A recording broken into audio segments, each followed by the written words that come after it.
வணக்கம் மக்களே, tea cup channel உங்களை அன்புடன் வரவேற்கு. இன்றைக்கி நாங்கள் நார்த் இந்தியன் ஸ்டைலில் பரோட்டா அண்டு அதுக்கேற்ற சுண்டல் மசாலா செஞ்சுருந்தோம். இதுக்கு வந்து சப்பாத்தி மாவு மாதிரியே நம்ம பிசைஞ்சிட்டு அதை இந்த மாதிரி தடியாக நம்ம உருட்டி எடுத்தோன்னா இந்த மாதிரி பரோட்டா வந்துடும்.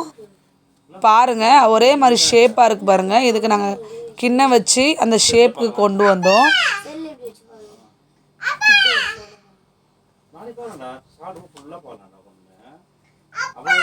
ஒரு வித்தியாசமாக இருக்கட்டுமே சொல்லிட்டு நாங்கள் பரோட்டா செஞ்சோம். எப்பவுமே சப்பாத்தி பூரி இந்த மாதிரி தானே செஞ்சிட்ருக்கோம். ஸோ இந்த தடவை ஒரு டிஃப்ரெண்ட்டாக இருக்கட்டுமே செஞ்சோம். என் பிள்ளைங்க விரும்பி சாப்பிட்டாங்க பரோட்டாவை.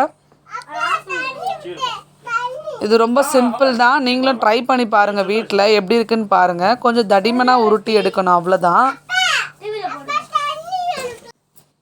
இப்போ இந்த மாதிரி 4 நாளாக நாங்கள் ஒன்றா போட்டு சுட்டு எடுத்தாச்சு.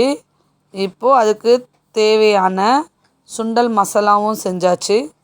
மசாலா எப்படி செய்யணுன்னு நீங்கள் கமெண்டில் கேட்டிங்கன்னா கண்டிப்பாக வீடியோ அப்லோட் பண்ணுறேன். இதுக்கு ரொம்ப சூப்பரான காம்பினேஷனில் ரெடி ஆகிடுச்சு சுண்டல் மசாலா. இதுவும் நார்த் இந்தியன் ஸ்டைல்லே நாங்கள் பண்ணியிருந்தோம். இப்போ நாங்கள் சாப்பிட போகிறோம். கண்டிப்பாக இந்த வீடியோ உங்களுக்கு பிடிச்சிருக்கும். பிடிச்சிருந்தா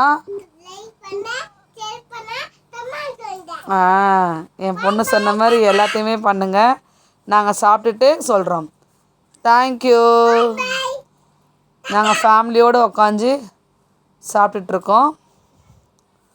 இந்த நாள் எங்களுக்கு ரொம்ப ஹாப்பியாக ஜாலியாக போயிடுச்சு. பாய் பாய் பாய். நெக்ஸ்ட்